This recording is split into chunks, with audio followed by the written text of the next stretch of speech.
Assalamualaikum semuanya, perkenalkan nama saya Bujon Agatha dengan NIM 1341925 Angkatan 23 Prodi Rekayasa Instrumentasi dan Otomasi. Kali ini saya akan membuat skematik di KiCad, yaitu tugas 1 membuat skematik. Sekarang kita membuka KiCad-nya, kita klik ke ini, baiklah di sini.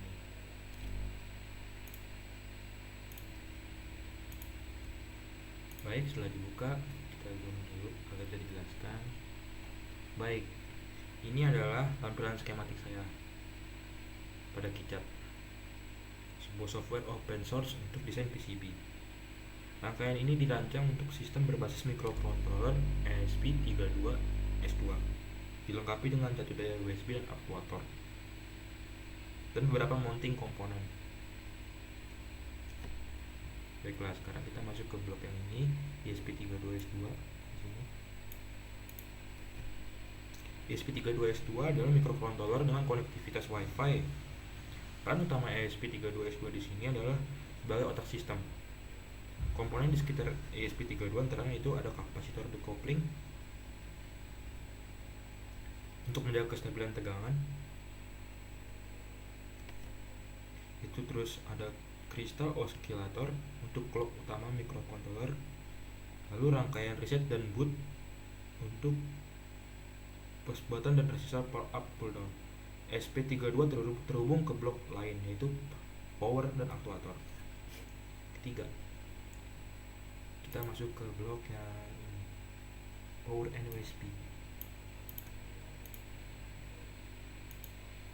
Baik, di sini power USB itu ada apa saja, kita lihat teman-teman. Ini rangkaian yang saya buat. Bagian ini sangat penting karena menyediakan tegangan yang bekerja untuk ESP32S2 serta komponen lain. Jalur input berasal dari USB. Lalu di sini ada chip regulatornya yang mengatur tegangan dari 5 volt USB menjadi 3,3 volt untuk ESP32. Terdapat kapasitor elektrolit dan keramik. Fungsinya adalah sebagai filter agar tegangan stabil dan bebas noise. Ada dioda proteksi untuk mencegah arus balik yang dapat merusak rangkaian. Lalu ada USB data lines dalam kurung D+ dan D- disambungkan ke ESP32 untuk komunikasi dan pemrograman. Baik, kita sekarang ke blok yang di bawah sini. Ada aktuator. Ini aktuatornya.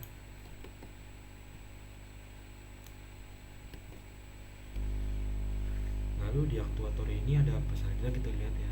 Sepertinya di sini ada DND, STF pusher, STF dir 1, STF N1 gitu.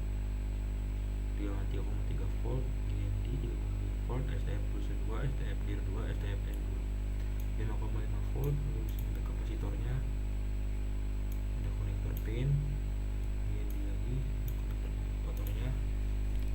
Lalu di bagian ini terdapat driver transistor atau MOSFET yang berfungsi mengontrol beban.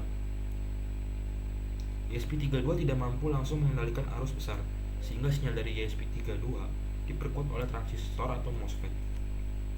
Ada juga resistor pull down dan pull up untuk memastikan logika stabil. Aktuator yang bisa dikendalikan contohnya yaitu antara lain motor DC, relay, LED berdaya besar. Lalu di sini kita ada di blok mountingnya nih, ada beberapa blok mounting, ada 4. Bagian ini hanya berisi footprint untuk mounting atau titik-titik untuk skrup pada board PCB yang akan kita buat nanti. Gunanya adalah agar PCB bisa dipasang ke casing. Walaupun sederhana, bagian ini sangat penting untuk memastikan PCB dapat dipasang dengan kuat.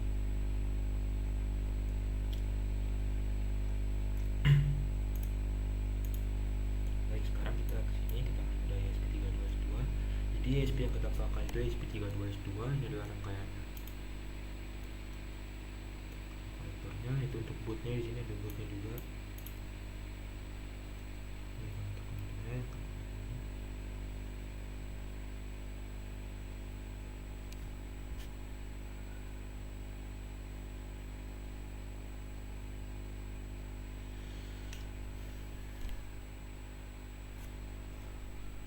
ini adalah jalur-jalurnya yang nanti akan kita pakai.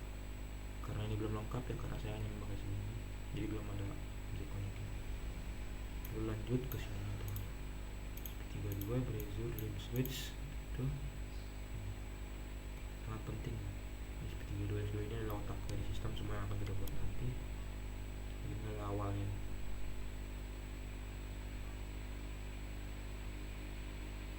Oke, baik, kita bisa lanjut lagi ke sini. Power dan USB jalurnya seperti ini.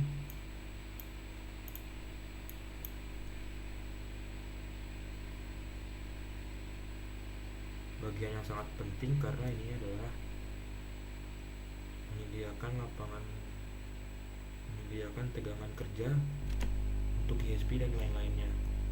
Nah, di sini power dan USB ini sangat-sangat penting juga. Terdapat kapasitor elektrolit, ada juga dioda proteksinya, lalu USB data lines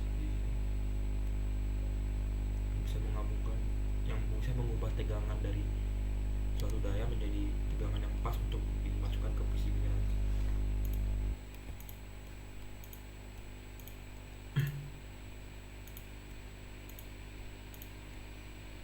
Baik, sekarang kita ke ini aktuatornya.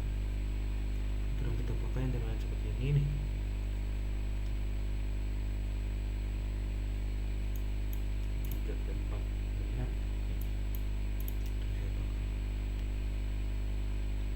Karena ESP32 nya itu secara tidak langsung tidak dapat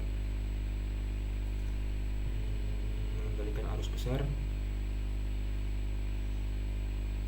sehingga sinyal dari ESP32 diperkuat oleh transistor atau MOSFET.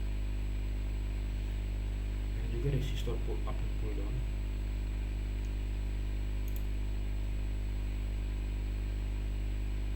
Lalu antara output yang bisa dikendalikan itu antaranya adalah metode DC, relay, LED yang besar, atau lain-lain.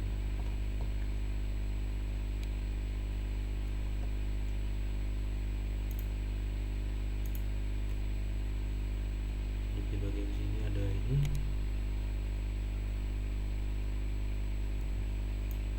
buzzer, debut di sini.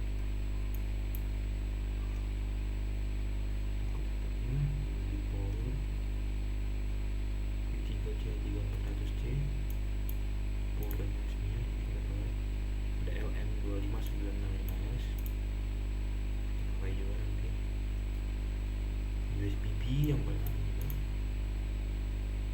sebagai itu dayanya, sebagai power dari ESP nya nanti yang akan langsung terhubung ke PCB yang akan kita pakai.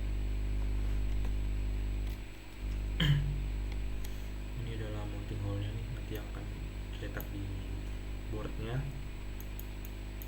di bagian-bagian samping boardnya lebih tepatnya seperti itu.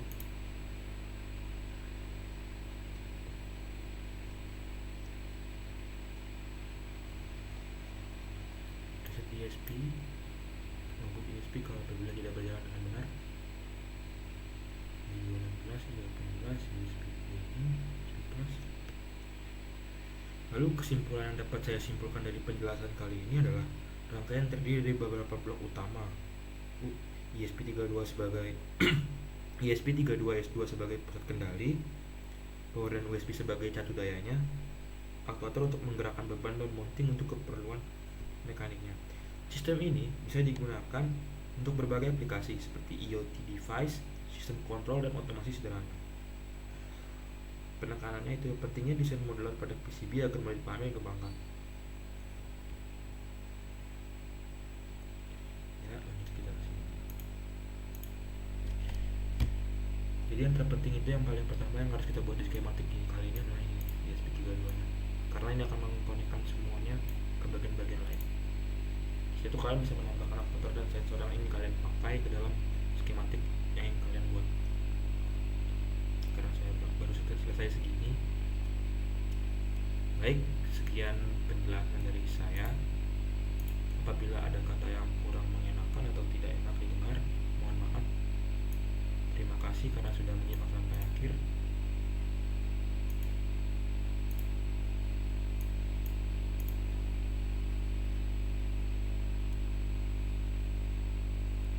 sekian dari saya.